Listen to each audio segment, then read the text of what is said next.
What's up? How you doing? Here we are. Beautiful night tonight. Beautiful night. No breeze. Perfect temperature. Perfect humidity. Very comfortable. I have a bottle of Buffalo Trace here. Look at that.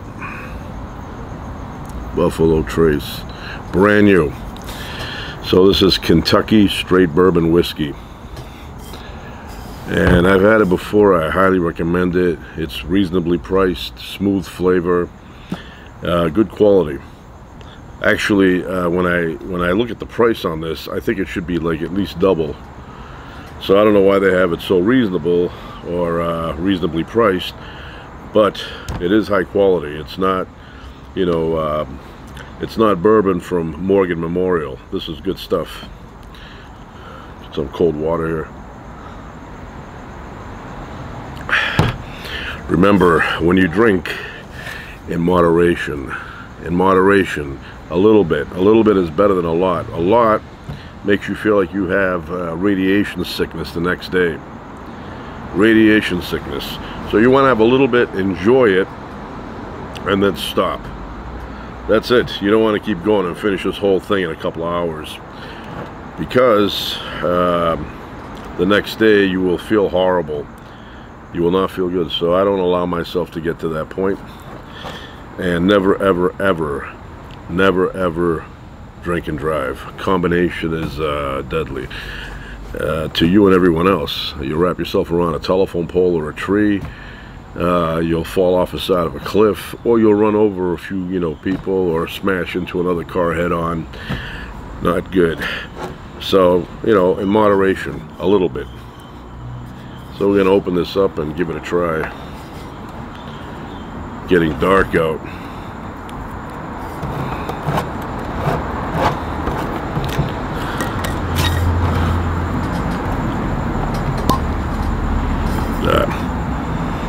That's perfect. Kentucky. So we have a little bit for tonight. That's it. Put it back on. Almost got it in there.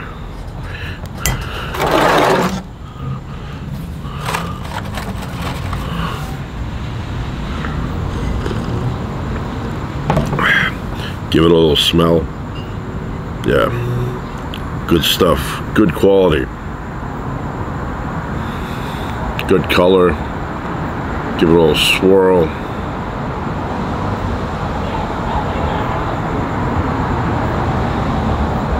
Goes down nice and slow. Good quality.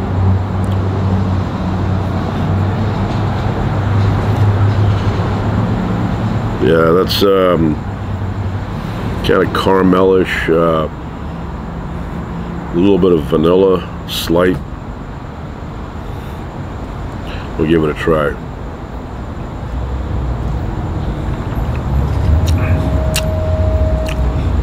Very good. Very good. Yeah, they did a really good job with this one. They perfected the flavor. And like I said, it's not, it's price-wise, it's reasonable. But it's not something that, like I said, you would go into Morgan Memorial and get it off the shelf. They don't have that in Morgan Memorial. So, anyway. I have this, I think of the show Yellowstone. That's what I think about.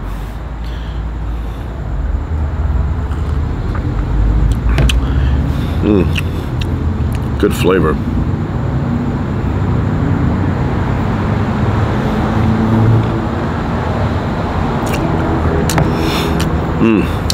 Yeah, and you know what? The third, fourth, and fifth sip are even better than the first. The first one is a little surprising. And then second one is a little bit better. The third one is a little bit better than that.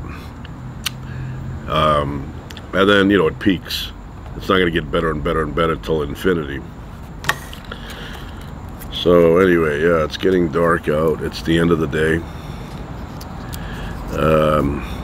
Did some grocery shopping today. Bought a bunch of items that I needed. I'm disappointed in one thing though. So I'm a big fan of blood orange juice. Blood orange. It's imported from Italy. Delicious flavor. I would buy a bunch of it. It's kind of expensive. So what is it? 2 quarts are about $8, something like that. So it's kind of expensive. Well, I went there today to get some more, and it was not in the shelf where I get it from. So there was some guy on the side there packing up, you know, the shelves on the other side, and I said to him, hey man. I didn't say hey man. I said, excuse me. And he said, yeah, can I help you? And I said, yeah. I go, you have any more of that blood orange? I thought he was going to say, yeah, on the back I do. He goes, and he gave me a look like he didn't want to tell me. Like, you know, that look like I don't want to hurt your feelings look. And I'm like, what's the big deal? Spit it out. So he goes, we don't carry that anymore. I said, oh, why not? And he gave me one of these looks. So I don't know what that means. So very disappointed, because I love that blood orange juice. So instead of that, I bought very, very delicious looking peaches. I haven't tried them yet, but they were very nice looking. So I grabbed about 8 of them, and I gave them a little smell, and they smell nice. I was at a restaurant, what day was that? Over the weekend, Saturday, and they brought out a salad, and in that salad was slices of peaches, but the peaches were very, very flavorful. And I'm like, where do they get these peaches that they taste so good? You know, I know a place in Greece that has peaches like that tastes very good like that, but that's right off the tree. So they explained to me that these slices of peaches are grilled, and I guess that allows the peach to get soft and more flavorful. So you know, I'm going to try grilling the peaches a little bit, you know, just you know, I don't know, 30 seconds each side. I don't want to overdo it. They end up looking like, you know, burnt skin. Good water. It's very refreshing. So yeah, I was like, what happened to the blood orange? She's like, we don't carry it anymore.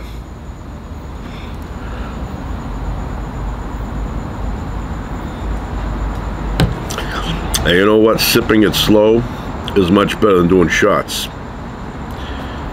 Shots waste the money.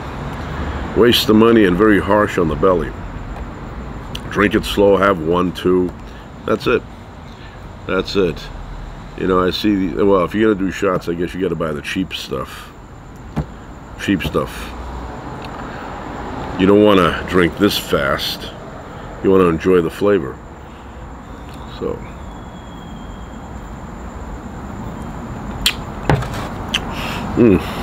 good stuff though.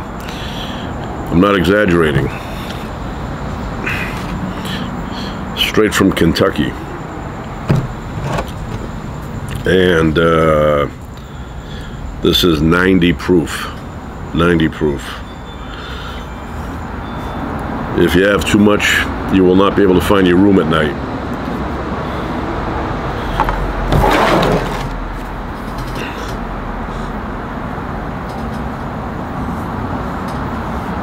You don't know what happens at night, but all the birds disappear. You know, they'll be around like right now where it's a little bit of light left, but when it gets dark out, you don't really see them traveling too much. I don't know what's up with that. Maybe because there's bats. I remember one time I was hiking in the Grand Canyon, and it was starting to get dark like this, and I was crossing an area where there was like tall grass. It's like up, and I was like thinking, what the hell is in here? Got some snakes crawling in here. So I was crossing it, and then all of a sudden, I don't know, somebody opened up the bat cave, and hundreds of bats were flying in the sky. I mean, you could see them. It was like a whirlpool of bats. And I guess because I was moving, they noticed something, and they started flying my way. They would come like within, you know, I don't know, like close to my head. They would come really close and go back up. So I was like, this is crazy. And after a while of doing that, they got bored of me. and they went somewhere else. But it was intense for a moment there. I thought they were going to get tangled up in my hair. I have to pull them out with pliers, but that didn't happen.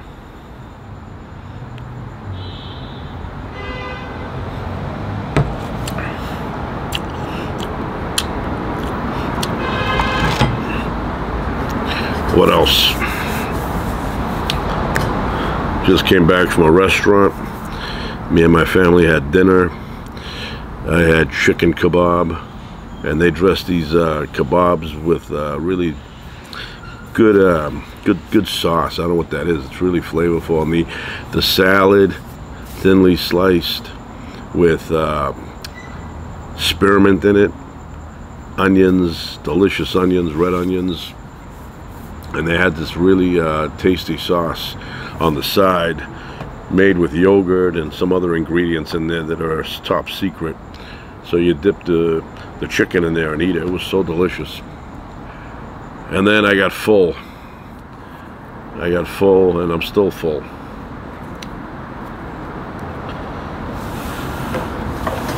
Hopefully there's something good on television tonight. I could use a good show. Maybe The Love Boat.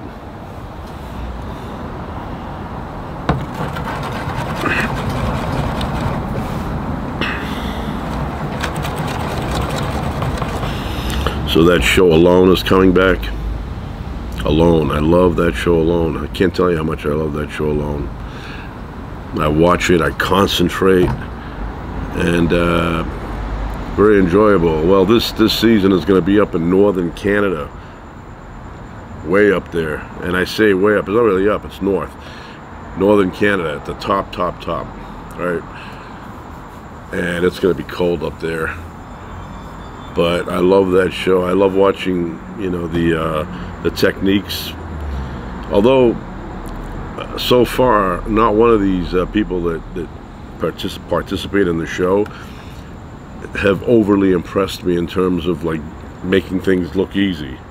Every single one of them, they make things look difficult, from catching fish to maybe catching a squirrel or whatever, porcupine. You know, there's nobody out there like very experienced where they have no issue with the hunting or the fishing.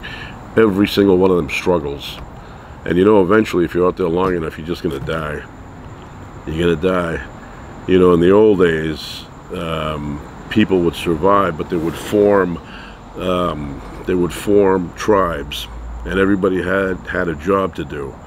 If you had one guy go out and try and survive, it would be very difficult to have a guy survive unless he was by a river that was loaded with fish all year round. So you'd throw in a line or a net or something and you'd pull out 4 or 5 fish at a time. Then, you know, as long as you were sheltered from the elements, you would survive. But if you were in a place where it was difficult to find meals, to find something to eat, you know, you would die within, I'd say, a year. Not even. I mean, a year is a long time.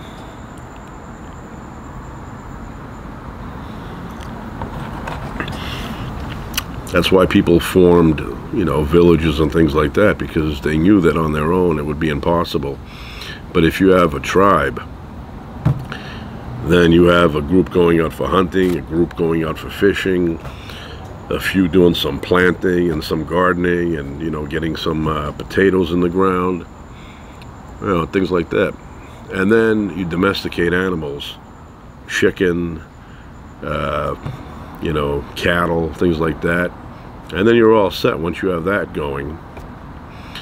But if you go like Grizzly Adams did it, if Grizzly Adams didn't meet Mad Jack, and I was the Indian, back then they called him that, the Native American, can't think of his name now, Akaya. Anyway, he was the guy that played the Native American. He was a stuntman in Hollywood, and he's still around, still looks in good shape. Nakia, something like that. If they didn't bump into him, Grizzly Adams would not have survived more than 2 months out there, and that's being generous. So he got lucky. He got lucky, and I sympathize with him. He's a man who was falsely accused, and he was shunned by society that he was living in. He was going to go to trial or something for a murder he didn't commit. And it doesn't even have to be a murder. It could be anything. It could be somebody pointing a finger at you and accusing you of whatever. And you know, that stuff is believable to the people that just don't know. They harm your life by believing in something that never happened, and they judge you on it, and meantime it never happened. It's something that was manufactured by some malicious person, some disgusting person, and it's like people don't care if it's true or not. They tend to believe that it is true because it's more satisfying to them to believe in the lie than to be caught in something that was true and they didn't believe it. All right? So he's an example of a guy. He was accused of murder, did not commit the murder, but society believed that he did. And it's very tough to overcome. That's why, you know, I find things like that disgusting. You know, there is a lot of, you know, injustices in the world, and there's a lot of innocent people that have been wrongfully convicted. That's if you even go that far. But there are people that are wrongfully convicted, did nothing, innocent, 100% innocent, and yet they're treated like, you know, like criminals because of what somebody said, some false witness. And it's a shame, but it does happen. And it's more than a shame when you have somebody believing that something happened against someone else when it never happened in the first place. You know, I mean, it's just humanity. Humanity's disgusting, you know. And like if you say something bad about somebody that's fake, that's false, that never happened, you will get 50 people believing it before one person steps up and questions you and says, hey, how do I know you're telling the truth? How do I know that that person did that thing? So, you know, I think before you start believing in an accusation, you make sure the accusation is 100% true. Otherwise, you're ruining somebody's life. And one day, that may happen to you. I hear some tunes out there.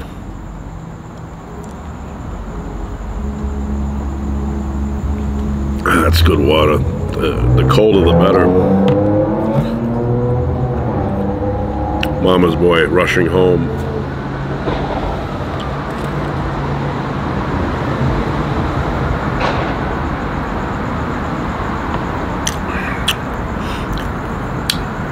This is good quality. I'm not kidding.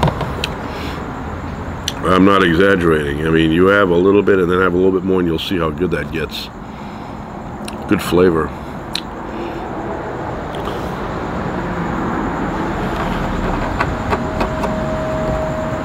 So what else can I say here? Street lights are on. Street lights, when I was a kid, it meant time for dinner, get home.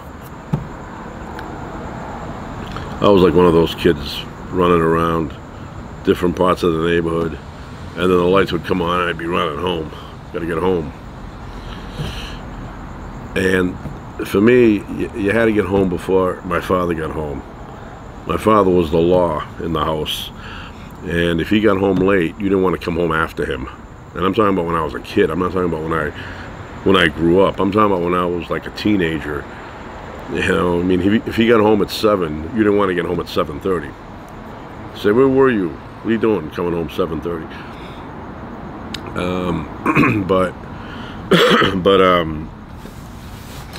You know, when I was a kid, playing all day was the norm.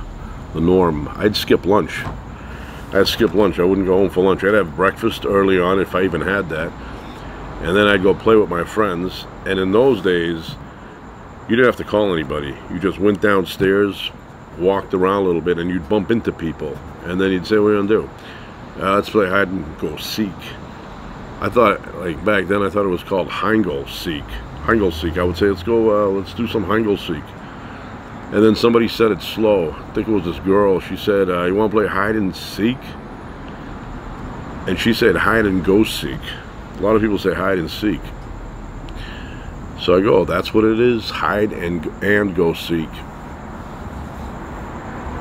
But yeah, I would get up, go down in front of my house, And you'd see some kid doing the same thing, and then you'd give like a, hey, what's going on? And he'd say, I don't know, what do you want to do? And you'd say, I don't know. And you start walking. We'd end up, there was a convenience store near my house, you know, maybe 4 blocks away. We'd end up going up there, buy something. And then another time, there was a kid calls me up. He's like, yeah, I'm up by the school. So I went to kindergarten. He goes, I'm with this kid. He's showing me how to do something with the bread thing. I go, what bread thing? He's like, come up, I'll show you. I went up there, and what were they doing? They found, noisy out there, but anyway, they found those clips that go around the plastic bag where you have bread in it, and you split them in half, and then the half goes around your fingernail, and you fling it, and the momentum causes that thing to spin and fly through the air. So we did that one day for the whole day. Now kids today would find that boring.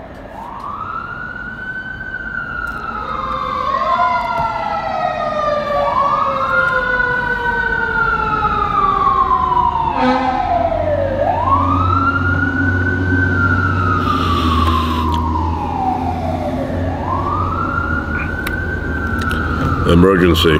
I used to watch that show in the 70s.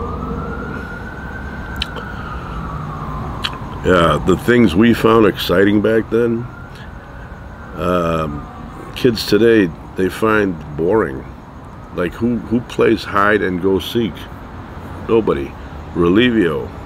Relivio was big when I was a kid. Who plays Relivio now? Nobody. Stickball. Stickball. There was a side street near my house. It was a bit quieter than my street because my street was Main Street. So we would go there and play stickball or street hockey. And every time a car would come, we'd bust up and go to the sidewalk, and then the car would go through, and then we'd start playing stickball again. I was very good at stickball. Baseball. I was very good at kickball. That squash, I was really good at that. Running. I was fast. I was fast. I was not the tallest kid, but I was the fastest in my class. They couldn't get, they couldn't catch me. I was like a road runner. And kickball. I love playing kickball. As a matter of fact, I have a kickball here that I just bought. It just needs air. Got to fill it up, brand new. See what that says?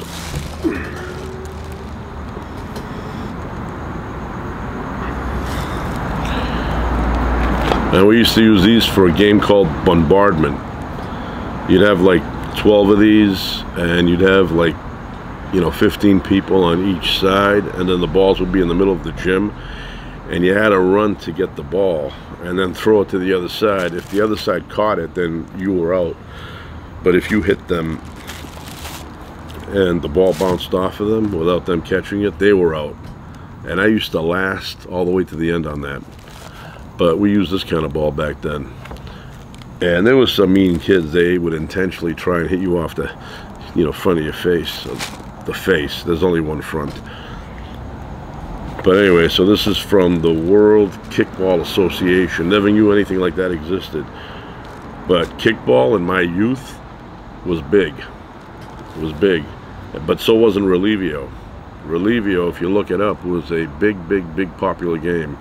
In my schoolyard, first, second, and third grade, I went to a certain place, and Relivio, we played every single morning. Every morning, Relivio. And then lunchtime, Relivio.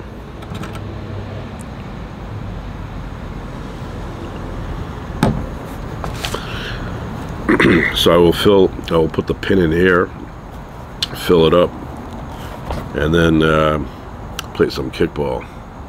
Kickball is nothing more than baseball without a bat and a different size ball. Getting darker. I had a friend in second grade. I always think of him once in a while. I go, whatever happened to him? I don't know what his last name is, but I know his first name was Michael.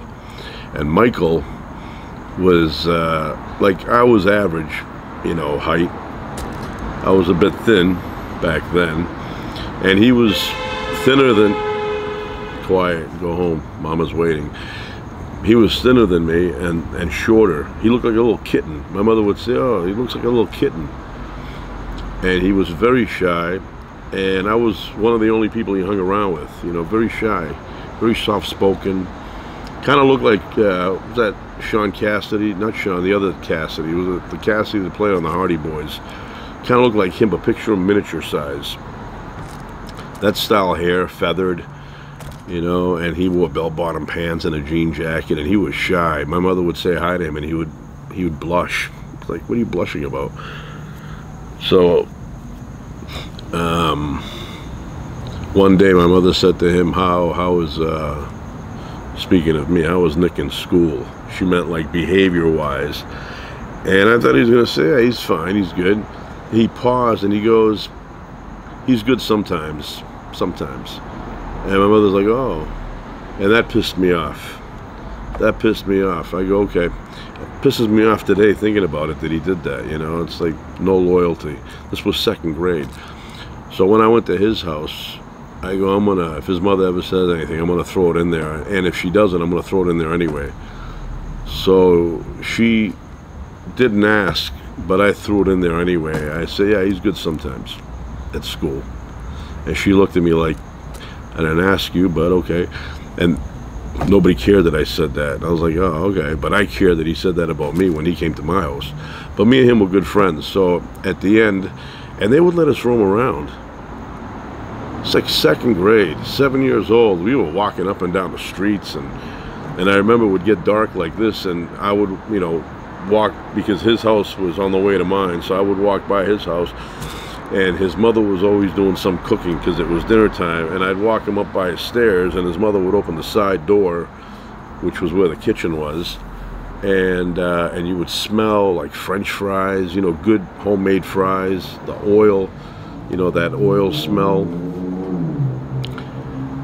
And me and him were friends for 2nd grade. And then when I went into 3rd grade, it was a different class. He wasn't in it. And I didn't see him anymore. And I don't know if he ever remembers me. Like, if he ever says, I wonder what happened to that guy I hung around with in the 2nd grade. I don't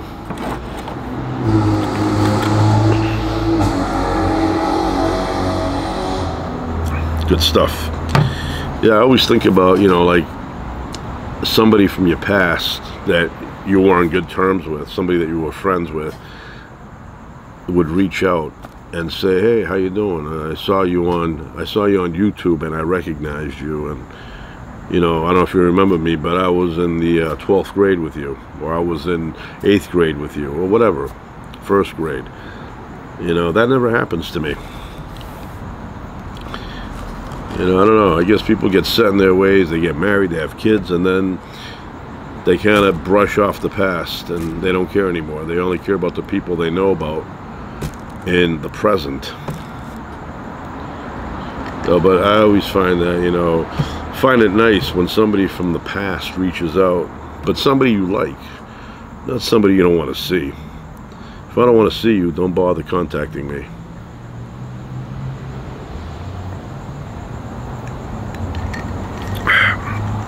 But if we had no issues with each other, then I'm happy to talk. I'm happy to talk. I'm happy if you contact me, if you reach out, if you recognize me. You say, I recognize him, but he looks old now. Yeah. Passage of time. Anyway, that's it for now. I'm going to go inside and see if there's any good on television, anything good on television. All right, ciao for now.